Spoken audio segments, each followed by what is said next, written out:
Assalamualaikum warahmatullahi wabarakatuh. Baik, pada kesempatan kali ini kita akan membahas tentang video pembelajaran berikutnya, yaitu tentang matriks. Oke, untuk kompetensi dasarnya yaitu ada 3.2, yaitu menjelaskan matriks dan kesamaan matriks dengan menggunakan masalah kontekstual dan melakukan operasi pada matriks yang meliputi penjumlahan, pengurangan, perkalian skalar, dan perkalian serta transpose. Kemudian KD berikutnya yaitu 4.2, yaitu menyelesaikan masalah kontekstual yang berkaitan dengan matriks dan operasinya. Nah, untuk pertemuan kali ini 2 KD ini yang akan kita bahas. Baik, mungkin ada yang tanya, matriks itu digunakan untuk apa saja dalam kehidupan sehari-hari? Oke, penggunaan untuk matriks itu kan biasanya dinyatakan dalam bentuk tabel ya, ditampilkan dalam bentuk tabel. Nah, dalam kehidupan sehari-hari dari beberapa informasi tersebut atau data tersebut itu akan disajikan dalam bentuk tabel. Nah, yang dapat disajikan dalam bentuk tabel itu apa saja? Bisa seperti kalau kita membeli tiket kereta api, kemudian kalau kita pergi misalnya ke kebun binatang, kemudian kita membeli tiket, kita membawa rombongan, nah kemudian daftar nilai siswa, kemudian data rekening listrik, nah itu semua dapat ditampilkan dalam bentuk tabel. Kemudian selain itu ada juga untuk penyelesaian masalah persamaan linear ataupun transformasi linear. Nah, ini pada waktu kelas 10 ini juga sudah dibahas ya. Kemudian yang ketiga yaitu bisa digunakan untuk memudahkan dalam membuat analisis mengenai suatu masalah ekonomi yang mengandung bermacam-macam variabel. Kemudian bisa juga digunakan untuk menyelesaikan operasi penyelidikan, misalkan untuk penyelidikan sumber minyak bumi. Bisa juga dikaitkan dengan materi sebelumnya yang sebelumnya sudah kita bahas, yaitu tentang program linear, baik analisis input maupun output. Nah, untuk matriks itu pertama kali ditemukan oleh Arthur Cayley. Nah, mungkin secara konteksnya lagi akan saya sampaikan masalah yang berkaitan dengan kehidupan sehari-hari. Misalkan sebuah data ya, sekelompok anak sedang berlatih lempar cakram. Nah, tiap anak melakukan lemparan sebanyak 4 kali. Nah, untuk hasilnya itu bisa dituliskan baik dari lemparan pertama sampai lemparan keempat. Ada 4 anak ya, ada Adit, kemudian ada Agung, Bobby, Denny, dan Guntur. Kemudian ada 5 anak ya. Nah, sekarang dari sini kita akan timbul pertanyaan, apakah data tersebut bisa kita nyatakan dalam bentuk matriks? Kita lihat di situ ada data-datanya, ada lemparan pertama sampai lemparan ke-4.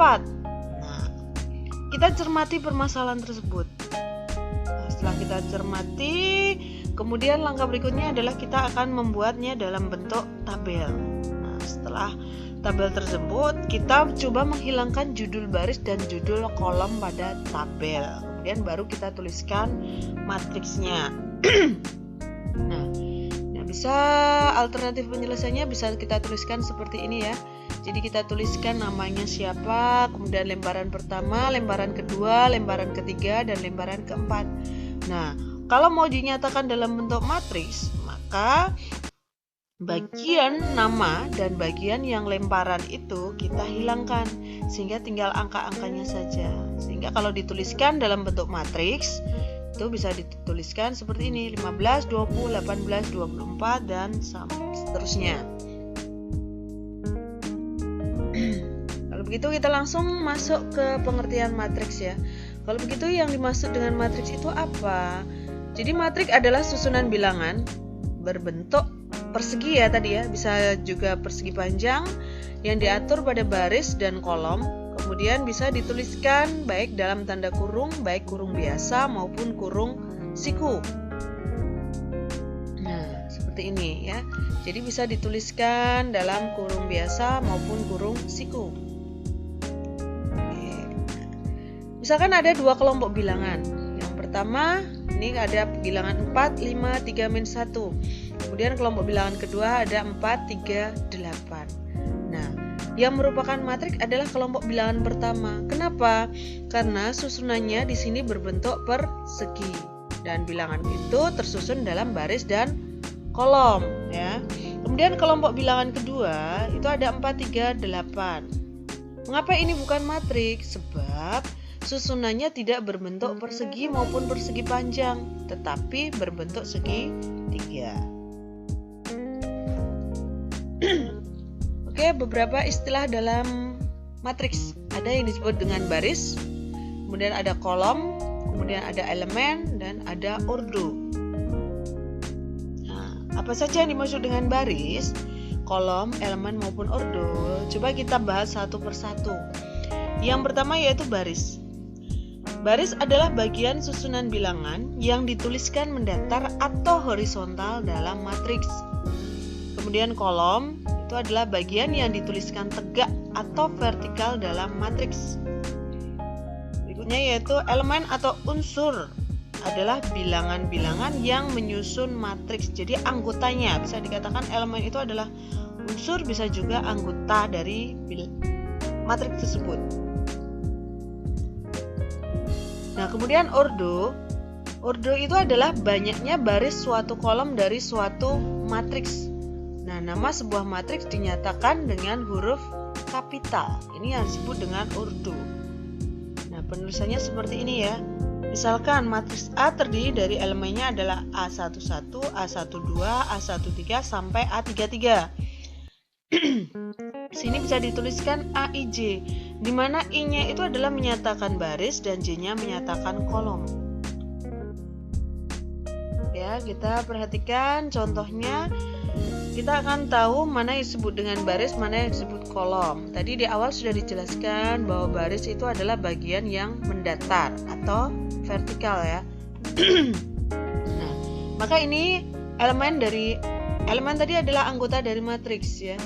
Berarti angka 2, 1, 5 itu disebut sebagai baris pertama. Kemudian 6, min 3, min 2, 6, min 3, 2 itu disebut sebagai baris keempat ya. Jadi ini ada 4 baris. Baris pertama, baris kedua, baris ketiga, dan baris keempat. Kemudian yang disebut dengan kolom itu adalah bagian yang tegak. Nah, kolom pertama itu elemennya adalah 2, min 3, 4, dan 6. Kemudian kolom kedua yaitu 1, 2, min 2, min 3. Kolom ketiga yaitu 5, 4, 1, 2. Jadi matriks A ini terdiri dari 3 kolom. Ya. Sekarang kalau ditanyakan min 3 itu terletak di mana? Nah, elemen ketiga ini terletak pada baris, kita hitung 1, 2. Berarti terletak pada baris kedua, kolomnya kolom pertama. Kemudian angka 2. Nah, ini terletak di mana? Terletak di baris keempat, kolom ketiga. Oke, paham ya? Contoh untuk yang ordo tadi. Nah, misalkan matriks A terdiri dari 17, 13, 15, kemudian 16, 15, dan 1. Nah, ini matriks A ini tadi menyatakan apa? Baris pada suatu kolom. Nah, maka barisnya ada berapa? Barisnya kita hitung ada 1, 2. Kemudian kolomnya ada berapa? 1, 2, 3. Berarti bisa dinyatakan bahwa matriks A itu berordo 2 kali 3. Maka elemennya tinggal dikalikan. Maka 2 kali 3, 6. Maka elemennya sebanyak 6. Oke, itu yang disebut dengan ordo. Dan kita masuk ke berikutnya yaitu jenis matriks. Nah, matriks itu dibedakan, ada matriks baris, kemudian ada matriks kolom atau disebut juga matriks lajur, ada matriks persegi, ada matriks segitiga, diagonal, dan identitas. Oke, matriks baris dulu. Yaitu matriks berordo 1 kali n yang terdiri atas satu baris dan memuat elemen. Oke, perhatikan contohnya. Nah, dilihat di sini terdiri dari satu baris. Ya, jadi matriks B ini merupakan matriks baris. Kemudian kalau matriks kolom gimana? Gitu. Kalau matriks kolom itu adalah matriks berordo M kalikan 1, maka terdiri dari satu kolom. Nah, kalau matriks B ini kita nyatakan dalam bentuk matriks kolom, nanti berarti 5 min 2, 3 ke bawah ya. Nah, atau contoh yang lain. Nah, seperti matriks A ini terdiri dari satu kolom ya, yaitu 3 min 4. Ini disebut sebagai matriks kolom yang terdiri atas 2 elemen, yaitu 3 dan min 4.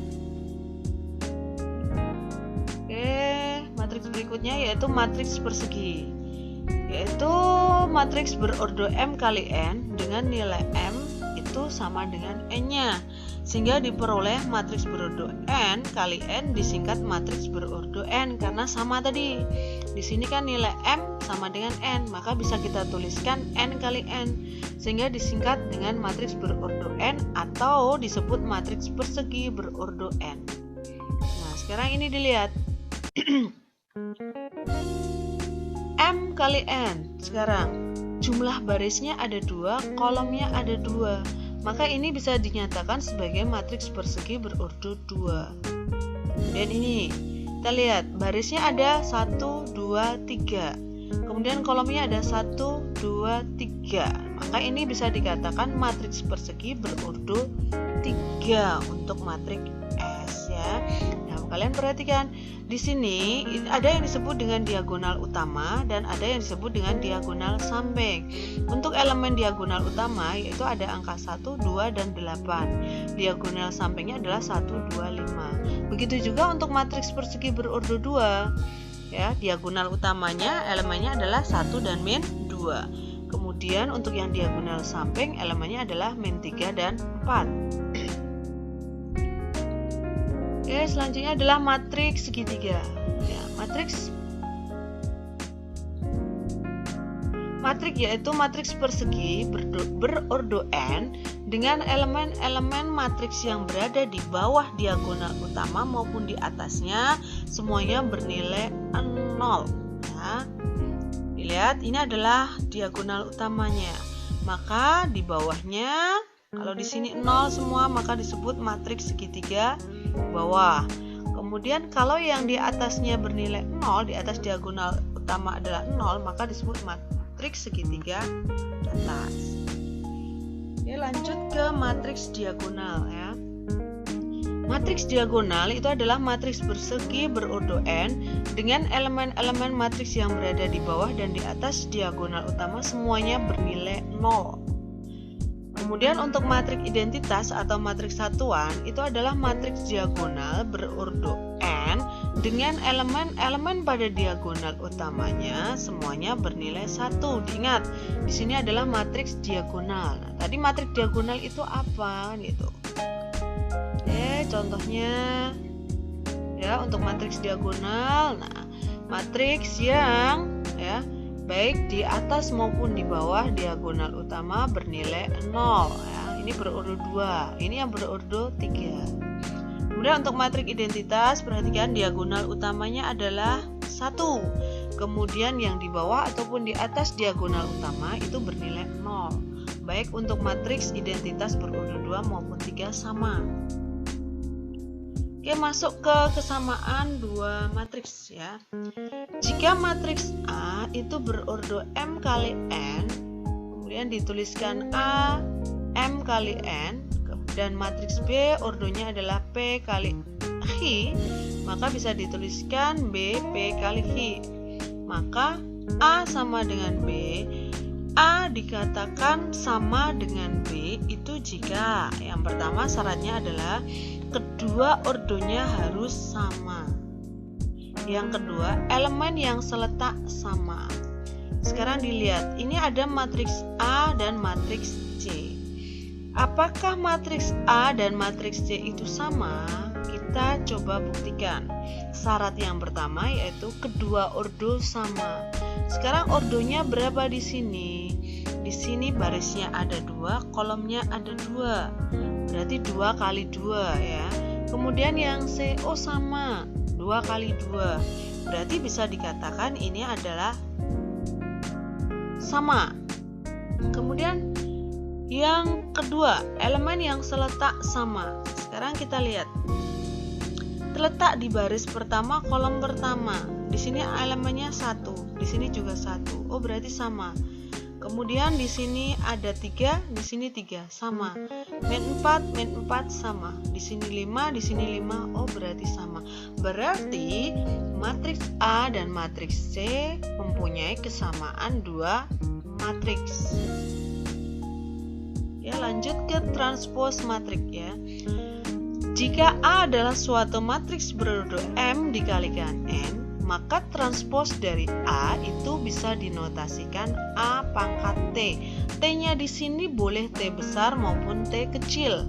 Nah, ini adalah A transpose adalah matriks berordo N kali M. Kalau tadi matriks A-nya adalah ordonya M kali N, maka transposnya menjadi N dikalikan M. Contoh, misalkan jika matriks P itu adalah 2, 3, 4, maka transpose dari P adalah, maaf di sini salah tanda ya. Harusnya di sini pangkat T atau T besar maupun T kecil. Nah, maka berubah. Ini yang tadinya barisnya ada berapa? 1, kolomnya ada 3. Matriks 1 kali 3, maka transposnya menjadi 3 dikalikan 1 untuk ordonya. Jadi 2, 3, 4. Oke, begitu juga untuk yang ini, untuk matriks A. Tinggal posisi barisnya kita jadikan kolom ya. Ini juga salah tanda ya, maaf ya. Harusnya di sini adalah A pangkat T besar boleh atau pangkat T kecil. Sekarang masuk ke penjumlahan dan pengurangan matriks. Nah, 2 buah matriks itu bisa dijumlahkan atau dikurangkan jika syarat yang pertama yaitu mempunyai ordo yang sama. Kemudian yang kedua, dilakukan operasi elemen yang seletak. Misalkan ada matriks A dan matriks B. Sekarang kita perhatikan ordonya sama ya. Kalau ordonya sama, sekarang tinggal kita jumlahkan, kita operasikan elemen yang seletak. Berarti 10 sama 2 kita jumlahkan. Kemudian 4 dengan 3, 5 ditambah 1 dan 8 ditambah min 6. Maka didapatkan 12, 7, 6, 2. Bisa kita simpulkan sifat-sifat untuk operasi penjumlahan itu yang pertama bersifat komutatif. Artinya apa? Jika matriks A ditambah matriks B itu sama dengan matriks B ditambah matriks A.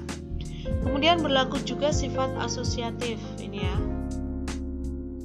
Kemudian terdapat juga sebuah matriks identitas yaitu matriks O yang bersifat A ditambah O sama dengan O ditambah A sama dengan A ya. Kemudian yang keempat yaitu semua matriks A mempunyai lawan atau negatif A yang bersifat A ditambah negatif A sama dengan 0. Nah, nanti akan kita pelajari di sini ya. Jadi matriks A disebut inverse ya, inverse penjumlahan bagi matriks A. Inverse nanti di akhir ya, di belakang. Kemudian bagaimana untuk pengurangan 2 buah matriks ya? Misalkan A dan B adalah matriks yang berordo M kali N, maka pengurangan matriks A dengan matriks B didefinisikan sebagai jumlah antara matriks A dengan lawan dari matriks B. Artinya apa? A dikurangi B itu sama dengan A ditambah negatif B. Nah, kurang lebihnya seperti itu ya. Oke, contohnya bisa kita perhatikan. Misalkan jika C dikurangi D, nah tinggal elemen yang seletak 3 kurangi 1, min 5 dikurangi min 10, 4 dikurangi 6, kemudian 2 kurangi 7. Nah, sama dengan ini. Nah, oke. Ini berbeda dengan penjumlahan matriks ya. Kalau ini tidak berlaku yang namanya sifat komutatif.